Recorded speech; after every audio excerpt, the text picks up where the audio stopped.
Mr. President, they are not telling you the truth. The truth is that all is not well. I have been screaming this. There is hunger in the land. I came with... Hello and what's up, guys? In this video, Northern Elder has blasted President Tinubu, saying he is blind to Nigerians suffering and his advisors are hiding the truth as hunger spreads. It doesn't mean well. Doctors Without Borders says children malnutrition cases have jumped by 200%. Mothers and children are being treated on the floor. In Kebbi, their center takes in about 40 severely malnourished children every single day. That's 2,800 a week. In Katsina, 652 children died in just 6 months, and the Red Cross warns 5.44 million children in 9 northern states are at risk. Even the Vatican and the US Embassy in Abuja have raised alarm. His warning is chilling. There is no war, no drought, yet we could slide into a famine like Ethiopia in 1983 and 1985 if nothing changes. He says the government's palliative won't solve it.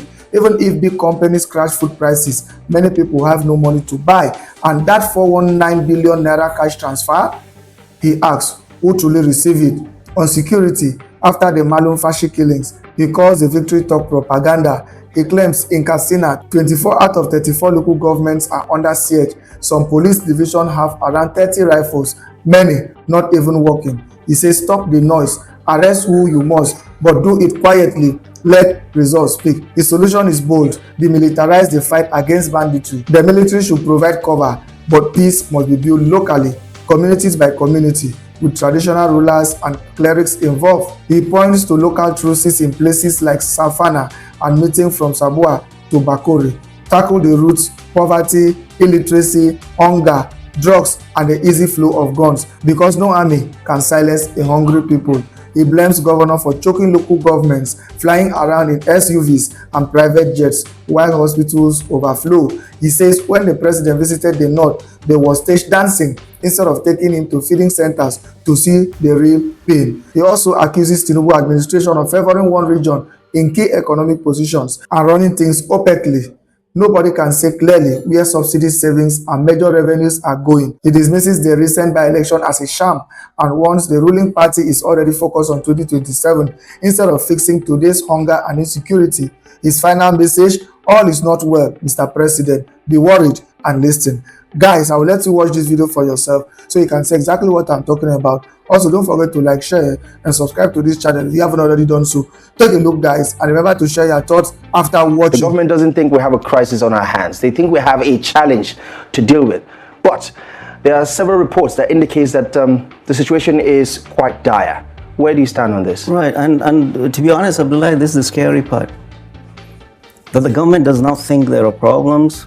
It clearly tells you it is disconnected from realities of our people. And this is what is really sad about it. If the president doesn't know, or they are not telling him the truth, doesn't he have intelligence agencies all across the country that will come and say, Mr. President, things are not well. There is hunger in the land. And if he's not listening to that, hello, international communities are raising their voices. Medicines Sans Frontier has been screaming this for a long time. They said they are seeing 200% increase in the number of patients they admit, predominantly children with malnutrition, predominantly in the north. They are having to treat them with their mothers on the floor.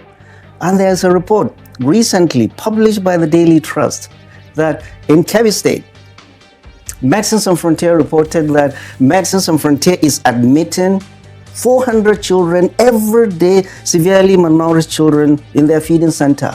That is 2,800 weekly. And in Katsina, that same day that your paper published that in Katsina, the first 6 months of the year, Medicines Sans Frontier reported 652 fatality deaths of children from severe malnutrition. And then your paper again reported a Nigerian Red Cross report that said 5.4 million children in the 9 security challenge states in the north are facing severe malnutrition. And these states are Katsina, Zamfara, Sokoto, Kano, Benue,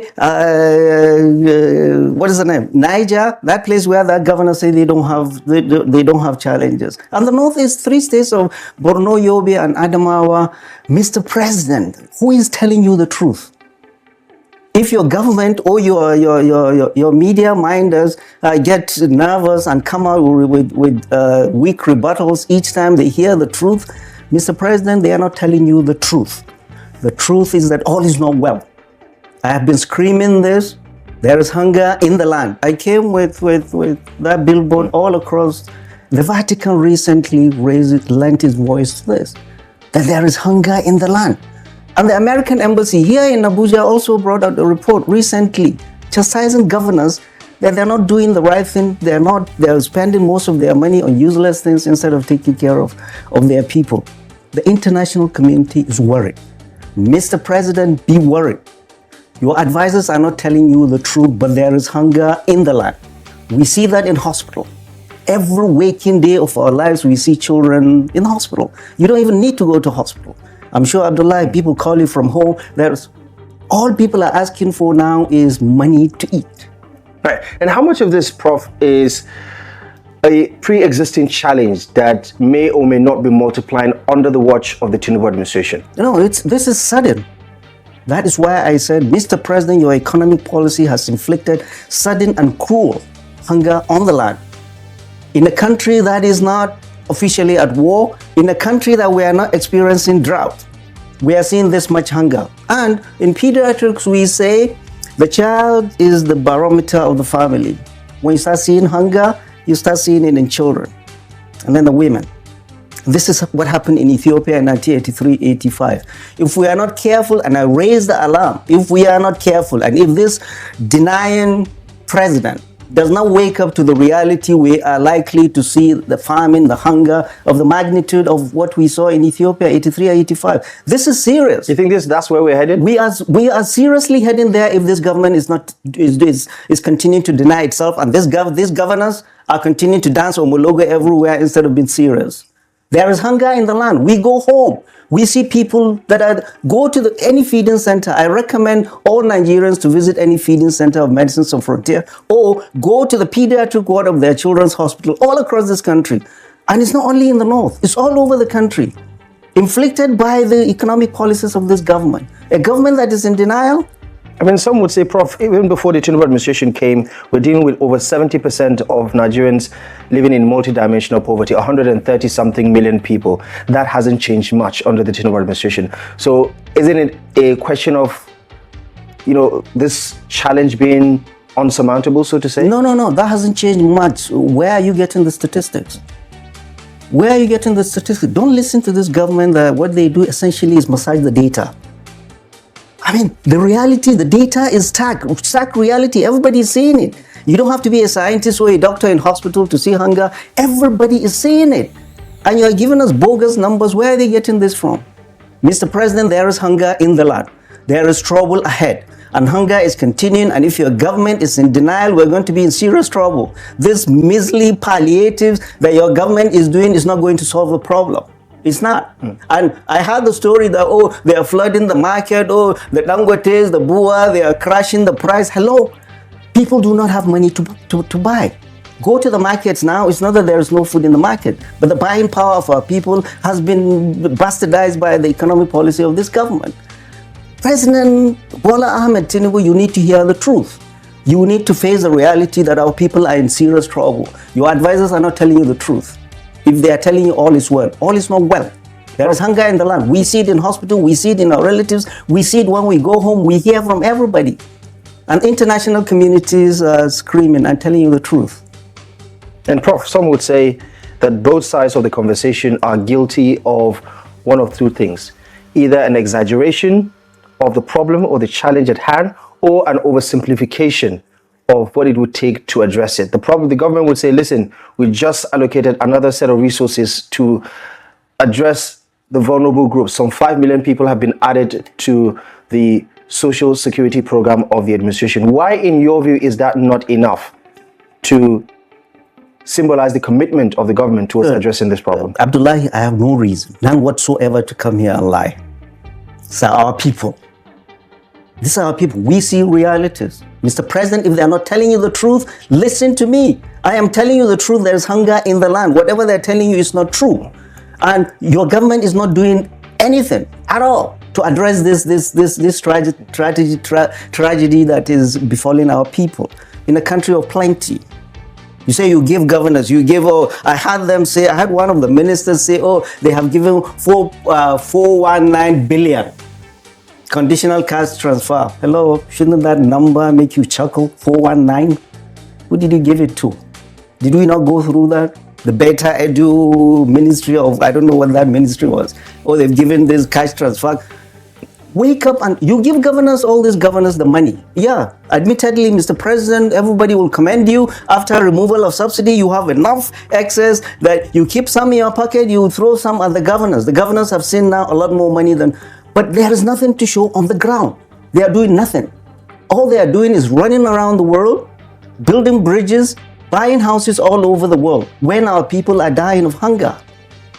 This is the reality, Mr. President. If nobody is telling you the reality, we'll continue to raise our voices to awaken the conscience and prick the conscience of our people and the world. This is the reality. And how would you situate it? You talk about the governors and their inability to be a part of the solution. How much of the responsibility do you think lies with the federal government? How much of it lies with the subnationals? Even during Buhari, I said over 80% of our problems in Nigeria, all across geopolitical zones, are the governors. It is not the central government that will provide employment locally to people. It is the governors that have stifled the local governments all this time, all these years. It is not the presidency that will build schools or hospitals. You go to our schools and hospitals all across this country, you see that. Where are they taking all this money to? We don't see any meaningful development. The president, yes, has tried to make sure that local governments are liberated from the shackles of the governors. But how much liberation do we get? The governors still hold on to their funds. We don't see anything. We go home. We are not just here sitting in Abuja. We go home, we see the sufferings of our people. And the governors, they get a lot more money. And we see them with glistening SUVs all over the place, going on private jets, dancing on Mologo, as if all is well. And let's talk about security, because for the most part, it is the bane of the current challenge that we're dealing with here. You're from Katsina State, and the Malumfashi massacre, killings over the last couple of weeks, and to a large extent, what's been happening in Katsina State has signposted the growing dangers of this security threat. That on one hand, you hear the government saying, listen, we're making a lot of inroads. The NSA has, at several times, addressed the public saying that, listen, we have this huge success story about what we're doing.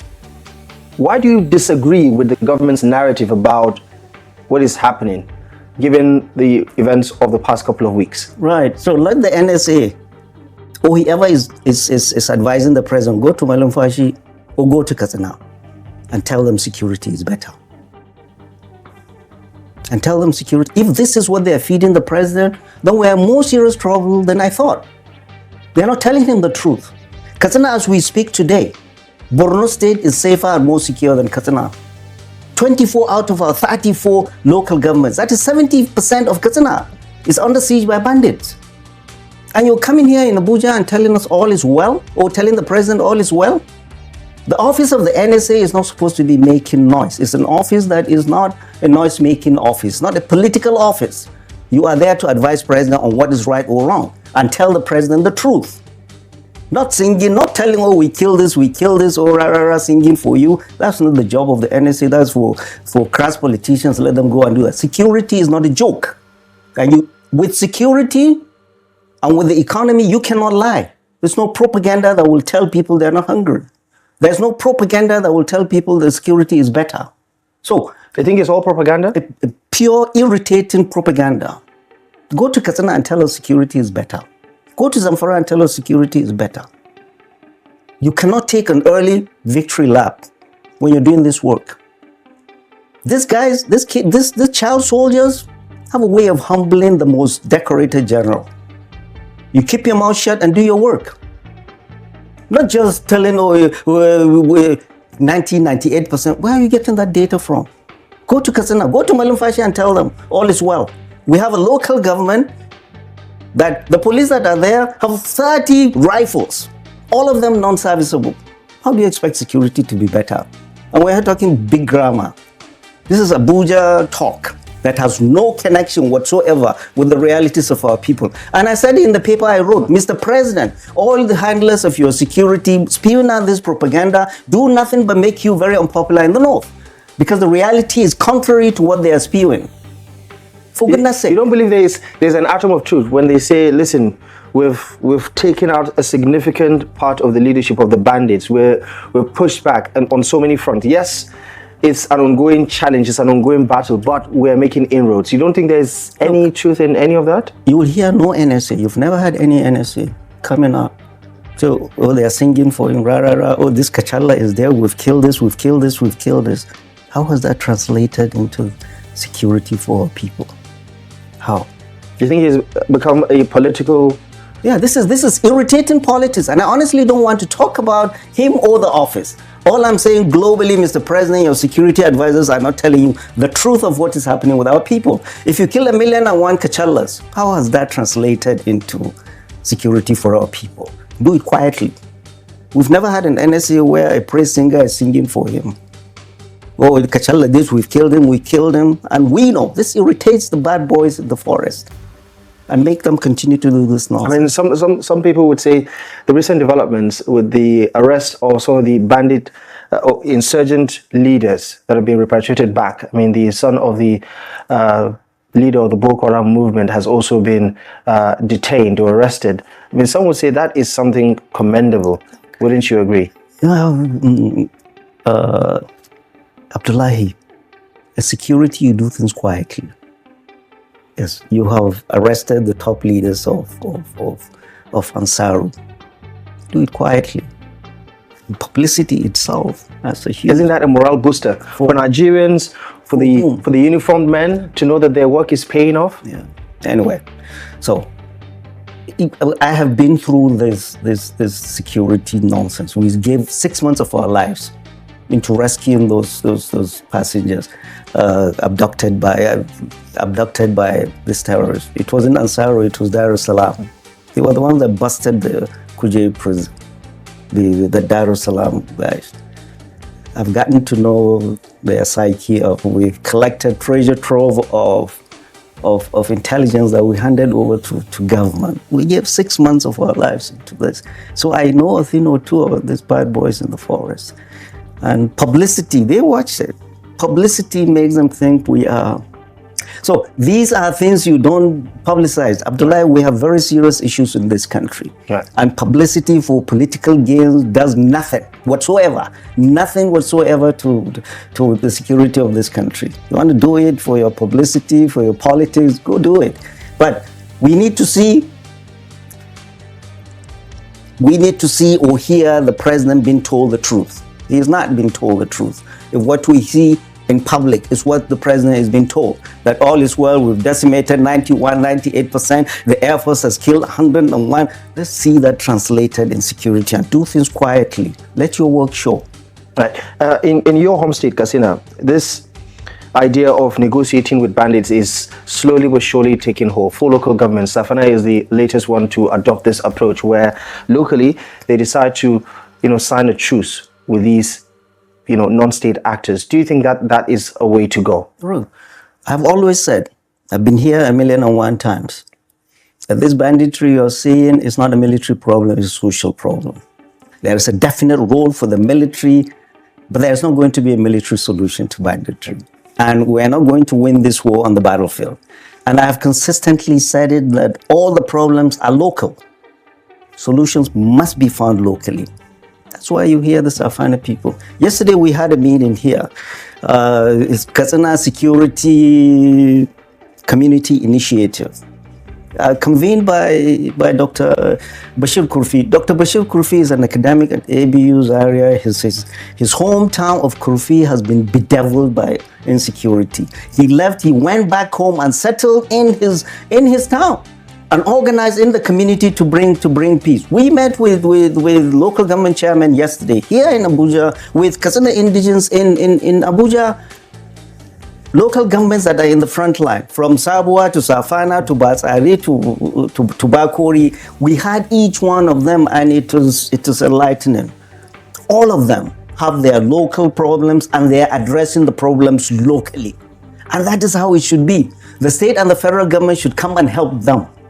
But I was really, very, very impressed to hear what they've been doing locally and how they have brought peace in their land. And the people that are here on the radio or TV saying, oh, negotiation, no negotiation, no negotiation, they're just here in town. Isn't negotiation, Prof, to lean into what some of the critics of negotiating with bandits are saying, isn't that a slap on the wrist? And wouldn't that be tantamount to, insulting the memory of those who have lost their loved ones? Good. So slap on whose wrist? On the bandits' wrist, if they get amnesty on such a platter. Man, nobody's asking for amnesty. Remember, I've been through this. 5 years ago, 2021, during President Muhammadu Buhari, we went to the forest with Sheikh Gume and his delegates. We went into 9 frontline states in the forest. We met all of these bad guys. Some of them have been killed by this Rambo team, and some of them are quiet now. We've been to places as far away as Kogi, close to the border of Kwara State, close to the border of Benin Republic. Then it was quiet. Now Kwara State, 4 of the local governments there are. So you don't want to sit down and talk? The United States, after so many years of fighting in Afghanistan, they were talking to the Taliban, didn't they? As we speak today, Israel is bombing Gaza, but they are talking with Hamas. You talk with people to bring peace. These are our people. The Fulanis there, they are no foreign Fulanis like people have been saying. The houses there, or the thieves in Benue, they are local people. If people do not come and settle this problem, it's not the responsibility of the military to sort this out. The military is essentially been thrown in the midst of literally civil war between the Fulanis and the locals. Who are they going to kill when they get there? The role of the military is to provide an enabling environment for peace to happen.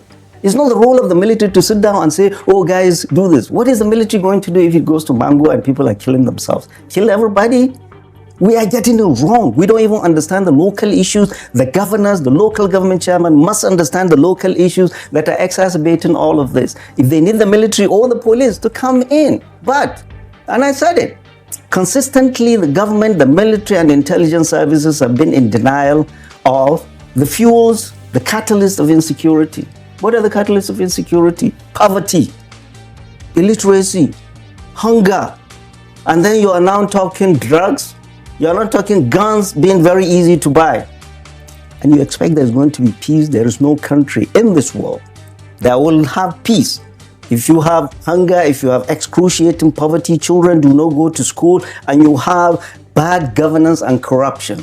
Go to the United States, Europe, or go to any of these affluent countries in the Middle East. Food is very cheap because they know the national security implications of hunger.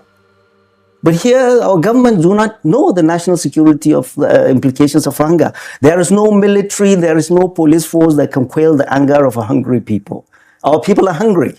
Instead of buying food, instead of taking care of these social issues, we are spending trillions buying Tucano, buying jets, throwing bombs on hungry people. We are not addressing social problems. We are continuing to, if you ask me if I'm the president, I will demilitarize this war on banditry. I will demilitarize it and bring everybody in. Wouldn't that send the wrong signal? No, to whom? To those who are actually bent on destabilizing Nigeria. Who are destabilizing Nigeria? Nigeria is already destabilized. We need to find a way to calm down. The military is not trained to fight this internal conflict. What the military essentially is doing now is police work. When we were young in school, in the university, that was a military regime. You don't see the military. When there's trouble, it is the mobile police that come in. When the mobile police come into town, bad guys know the sheriff is in town. The military doesn't get called. But now we are in a civilian government. The military is all over this country, all 36 states, and the FCT. Are you subscribing to the idea of the former Chief of Army Staff who says, listen, we need a state of emergency to get ahead in terms of addressing this problem? Do you think this is what we need? Let me talk to you about this very senior military generals that I saw. General Buratai, decorated general. a general that has fought, we all know, was in Sambisa forest during Buhari. Buhari asked them to move there, they moved there, and they made a substantial difference in Boko Haram there. Nobody can contest his listing as a general and as a leader of fighting men. Our current CDS, General C.G. Musa, was in the theater in the Northeast too, before he was elevated to head the Nigerian Armed Forces, to be the CDS. The other day I saw his interview too. He was saying, he was advocating for fencing, building a fence across the borders of Nigeria, number one. Number two, I saw him on Sheun the other day. He was saying, hello guys, literally, protect yourselves. Find a way to protect your communities. So, how do you expect us to go to bed and sleep? If the highest ranking military officer we've entrusted with protecting us is telling you guys, go protect yourselves. But he's not admitting that they can't do it. They're saying, listen, this is an option, right? And it's a no-brainer, isn't it? No, it is a brainer. There are things, if I say, there are things you can't say. There are things somebody else can say. That level of leadership, you open your mouth and say that, it's not reassuring. If anything, it's scary. I have a friend in the United States, Steve from Washington, D.C., called me and asked me, he saw this clip of the CDS. He said, who is he? I say, he's the Chairman Joint Chief. In America, that is the title, five-star general. Chairman Joint Chief. And he said, he's saying this, saying, dude, get out of town. The guy is telling you, you're on your own. He's not only talking to us, the world is watching. So top leadership need to be very, very circumspect and careful what they say. I like General C.G. Musa. He's a decent general. He's from Kaduna State, the frontline state. General Buratai is from Maiduguri, from Borno State. They all know the pain of going through this. I'll tell you, I have very senior military officers. My classmates in the military were close 21. They've retired. And then they tell me there is nothing that hurts them more. They put in 35 years of military service, serving this country. Many have fought in Liberia or all over the world. They've retired. Now they can't go back home. And they look back and say, is this what General T.Y. Danjuma, what hasn't he done for this country?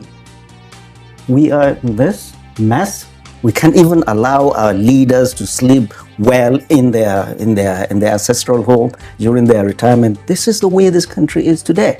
We must be honest with ourselves that things are not going well. How can we? We've been fighting this war on banditry for how many years now? 12 years? This is where we are.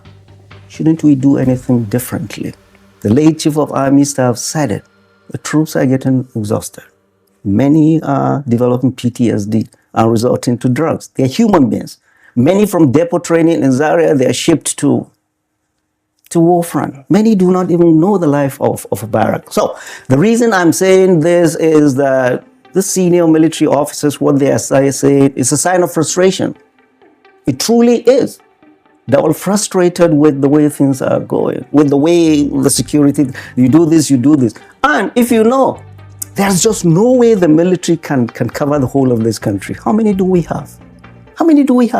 Things are well today here, in Okige is different, in Taraba is this, in Jalingo is this, in Katsina is this, they're all over. How many soldiers do we have? They are essentially doing police work. And Prof, considering the scale of the problem, do you think there's an easy way out of this? There's a simple way out of this that Nigerians can realistically expect from this administration? You never hear me talk about IPOB issues, Boko Haram, or any other issues, because I know not those conflicts.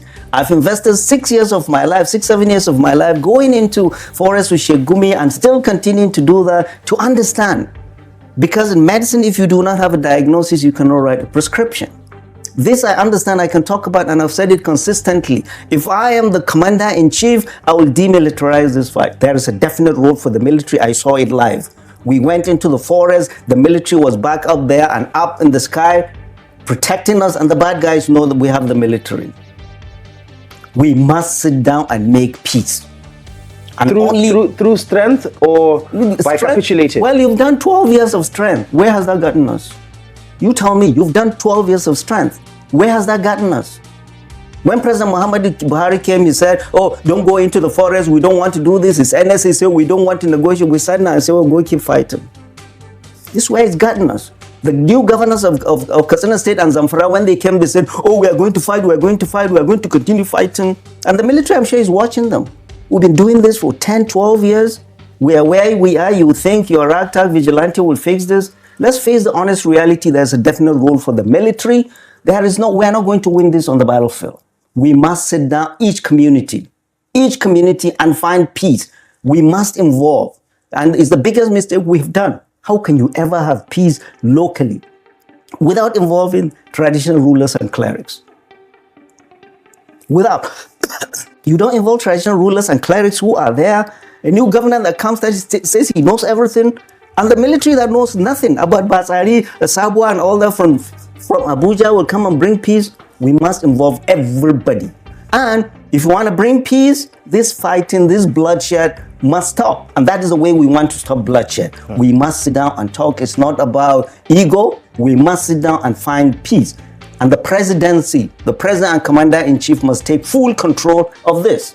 This governor is saying, I wouldn't do this. That governor is saying, I wouldn't do this. That governor is saying, I wouldn't do this. Mr. President, it is easier and cheaper to get people in communities to make peace with the backing of the military than continuing to fight and spill blood. And it's doable. It's doable. After fighting 10, 12, 18 years, you will come back and sit down and make peace. And in your prognosis, Prof, how many years do you think it's going to take if the administration decides to apply your reasoning as a form of solution? How long would it take for normalcy to return? No, it's beginning to. It's sending people here and there and here, but it's not holistic. That's why I'm saying it needs to be global. Controlled by the presidency calling the governors and saying this and this and this and this and this are what I want. We've been fighting this for 12 years. Let's try this. We must involve each of the communities and the governors. We need you to support this, the traditional rulers. We need to empower the traditional rulers, because now they sit and watch all these stupid boys pillaging their land. But because also, they don't have the power. A lot of the members of the traditional institutions have been fingered as collaborators, accomplices. Right. Okay, let me tell you, and I'm not making excuses for anybody. The traditional rulers are left at the mercy of these bad boys. Because there is no military, no police, no state support. They are left there. What do you expect them to do? We're not talking about getting money. If you're talking about collaboration or making money, everybody is in on it. Everybody.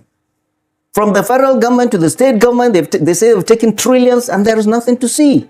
We need to be real and realistic and say, what is done is done. We need to sit down. The military is exhausted. We are stretching this military too far. We need to sit down and give this military a break.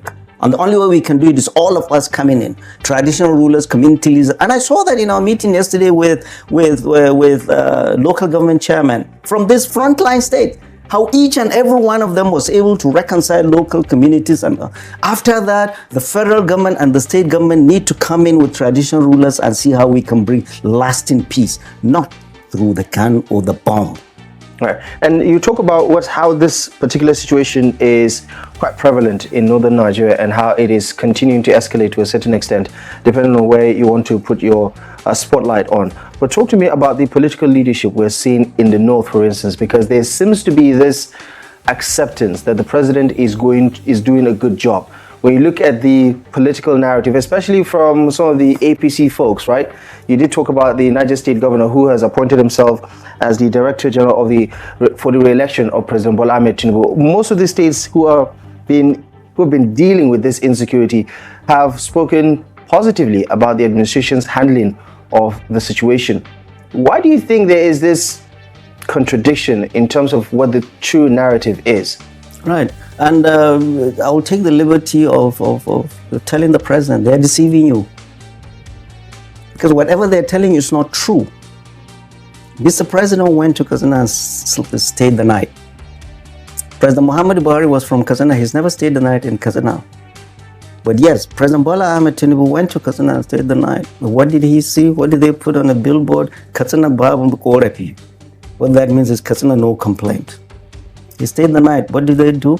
Oh, he was dancing Omologo, their singer, their praise singer. dancing on Molongo, he was laughing. All was well.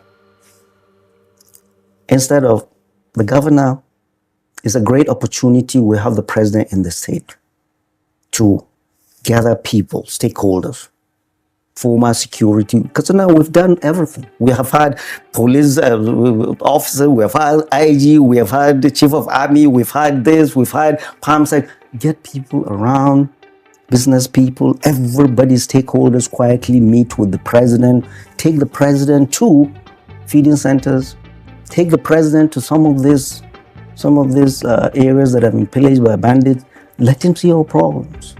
But no, instead they were dancing on Molongo. And the same thing happened when he came to Kaduna, this in the north. The same thing happened when he went to Nasarawa, they were dancing on Molongo. The same thing happened, of course, Niger State, he's now the chief dancer of Omologo. Mr. President, all it will take is 1-2 days for people to turn against you, and all these governors will follow the people. They are not telling you the truth. There is suffering in the north. People are not happy with you in the north. Security is terrible in the north. There is hunger in the north. Whatever these governors are telling you is not the truth. They are not telling you the truth. Get people to tell you the truth. Okay, and the irritating thing is that you see them dancing Omologo in the north, but you never see them dancing Omologo in the southwest, south, or southeast. The north is where we have problems. We are saying all is well. Oh, the governors are saying all is well with their paid crowd.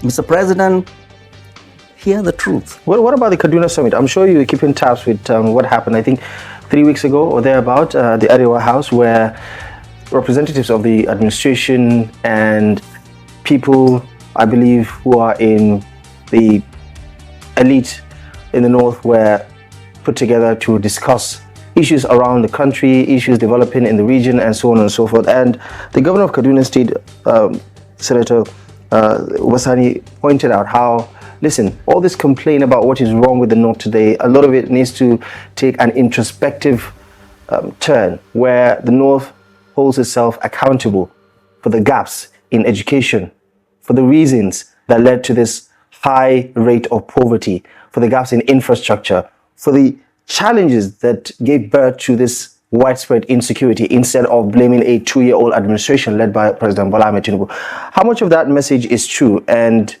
what do you think about that summit? This is what he said is what do you expect? What did you expect him to do? There's psychophancy on steroids. And some say there's a bit of truth in what he said. You can say all the truth, but the truth of these 2 years of government, you cannot deny it.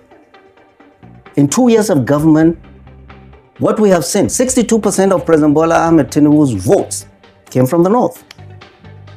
50% of the total thing came from the northwest. And I said it. It is suicidal for any politician to pick an unnecessary fight with his electoral base. And this is what President Bola Ahmed Tinubu has done in the first 2 years. And I'll tell you why.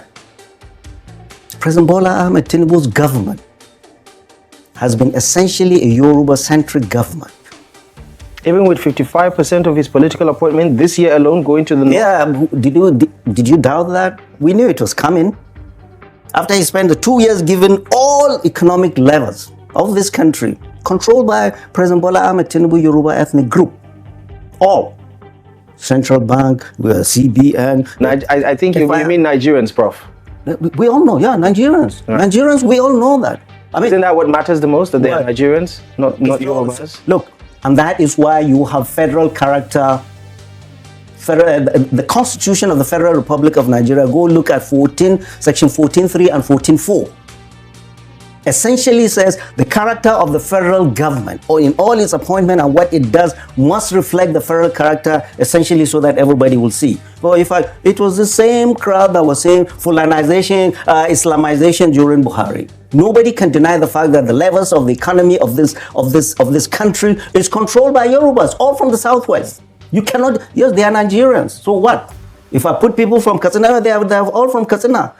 And I said it, this is the most reckless president I've seen, because it's outright recklessness and violating the Constitution. Blatantly too. We are running a constitutional democracy. The president is doing whatever he likes. You are given over 70%, and I expected that he would be throwing crumbs at people from all over part of the country. And I said, The levels of the economy are controlled by his ethnic group. Number one. Number two, and the running of the economy of this president is opaque. Nobody knows. Nobody knows. He's not accounted for what has been saved from fuel subsidy removal. Nobody knows what is accruing into the NNPC, into customs, into FIRS, into the blue economy, where he's put all his kinsmen. We don't know. Come on, this country is not his. This country is not Yoruba's or Southwest. This country is our country. All 300 million of us are equal stakeholders in this country. Equal stakeholders. So this is not acceptable. And I said it, and it's dangerous. 55%, Prof. This year alone. Look. We are not 55%. Abdullah, to the north. Abdullah, we're very educated. We've been to school and more. They know that. So don't give us this. This is plain to see. Ask all the ministers now, who is getting any allocation? The money is being held by the Ministry of Finance. Nobody knows what they are doing. It's opaque. So don't give us some crumbs and say, oh yeah, we've given more. No. This is outright recklessness, and I have said it, this is an existential threat to Nigeria's national security and its unity and cohesion as a nation, if you continue to do this. So don't give us crumbs and say, oh yeah, we've given Southeast, we've given the North, we've given this. Need to be very careful. You're not listening. Whoever is doing this is outright recklessness and violation of the Constitution. Who are the people that should be checkmating him? Our guys in the National Assembly, our representatives. What are they doing? They are also dancing, singing, on your mandate we stand, after getting alerts. So people are not represented. And the presidency is disconnected from realities of our people. Say, oh, there is no hunger, security is fine. Oh, we're at 55% today is... Abdullah, we've been to school. We can see. We know there is hunger. We know security is not where it should be. They are telling the president differently. The president's government is Yoruba-centric, violating Section 14(3) and 4 of the Nigerian Constitution. Somebody should tell the president the truth. I don't know who. And Prof, is it fair to say that your mind is close to the possibility of seeing any positives from the Tinubu administration? Because it does look like you don't think he has made a single good decision since he's come. We have a record, a 2-year record that we are interrogating. I'm not looking at anything. You tell me, is there anything I'm saying that is wrong? I'm from Katsina. Can somebody come to Katsina and tell me security is better? Can somebody come to Katsina and tell me there's no hunger? When 652 children died from severe malnutrition. But if you consider everything, the positives and the negatives, would you provide anything that looks like a positive or silver lining, to say the least, that inspires hope that the Tinubu administration could turn a corner? No, you remember they came renewed hope? And I said, all we've done, all Nigerians have seen, all across this country, from Ibia to Zamfara, is hopelessness. This is the truth. Go ask the labor unions, go ask the lecturers, go ask parents, go ask market women, go ask people that are bearing the brunt of bandits and Boko Haram. Let us not deceive ourselves. The more the president hears the truth and his people hear the truth, the more they know all is not well. Let us not just say, oh, I give 50%, oh yeah, security here is better. No, all is not well, Mr. President. The ship of state is adrift. You don't seem to be in charge. They are not telling you the truth. If the by-elections that were recently conducted was an opportunity for Nigerians to give their verdict on the leadership of the APC administration, some would say the APC has done well, given that they have come out on top in most of the elections, for the by-elections in the state, National Assembly and rerun elections. I mean, wouldn't you say that that is something? I'm sure, Abdullah, you did not bring me here to annoy me. You know? I mean, that's a fair question to ask, right? You did not bring me here to annoy me. Let's ask. They know themselves. They know themselves that those weren't elections. They were just a sham and a violation of the rights of the people. And this is what this government is planning. 2027 to rig this election. And God help them, we are ready. We put them on notice. We're not going to allow any of these shenanigans. They can test run their whatever they want to do and say, oh, we've won this, we've won this. I do not see anybody in the place I come with the amount of hunger and insecurity that they will come and tell us, vote for them. Why? Or send any of their Muslim clerics to come and tell us. or send any of their annoying singers to come and sing to people, or send their whatever 500 naira and Indomie. Governance is real. Our people are suffering, but these politicians are taking it as a joke. They are dancing when people are dying. And they think, oh, we get this, we get this, we get this. All they are interested. And this is what is irritating people in the north. I mean, in the face of all this, our sufferings, the hunger, excruciating poverty, insecurity, the president, all he's fixated on is 2027. Instead of fixing the mess that his current policies have caused and how he's going to make things differently, he is hell-bent, fixated on winning the 2027 election. You are given a 4-year term. Just 2 years? And that is why 2 years to 2027, he's beginning to rattle the political cage, which is deliberate. Anybody that knows this politics, this is deliberate. And it just shows that APC is panicking. This is pure panic because they're smelling defeat and the polls in 2027. Number one. Number two, they are also doing this to distract the attention of people from their daily realities. What are their daily realities? What we've seen in Governmental in Malumfashi. Terrorists killing our people, hunger, insecurity, children don't go to school, the wages are no more worthy of anything. Want to distract us from the abysmal stewardship of President Bola Ahmed Tinubu in Nigeria. But fourthly is that they are rattling the cage, what they call scare the duck, so that they want to see who is coming, which of the politicians is coming, which of the parties are we going to destabilize again, and who are we going to send government Gestapos after. This is essentially what they are doing. But fellow Nigerians, do not be deceived. This government is panicking. APC is panicking. 2 years to 2027 election. Instead of fixing the mess they've done, they are talking about 2027. Our people are dying. Our people are hungry. Children do not go to school. Our wages are worthless. Professors cannot feed their families in universities. Right. What manner of leaders do we have? All right, and we're completely out of time, but I need to ask you this question. Are you still non-aligned, politically speaking? What do you mean? Non-aligned. I mean, obviously, there are different sides. There's the ADC camp, there's the PDP side. Look, I am for the truth. And the time will come when we'll get this government out. Bismillah. When you say we, who are you talking about? Nigerians. No, Nigerians. We're going to mobilize Nigerians and show them the data. We're not going to tell lies. You have what you've done over the years for us to interrogate and show our people, just like we are interrogating your 2-year tenure that has been nothing but a disaster to this country. People are suffering, hopelessness and deceit. Every day you're telling us one story after the other. All is not well, Mr. President. There is hunger in the land. Insecurity is gone out of control and people are very, very angry. Hear us.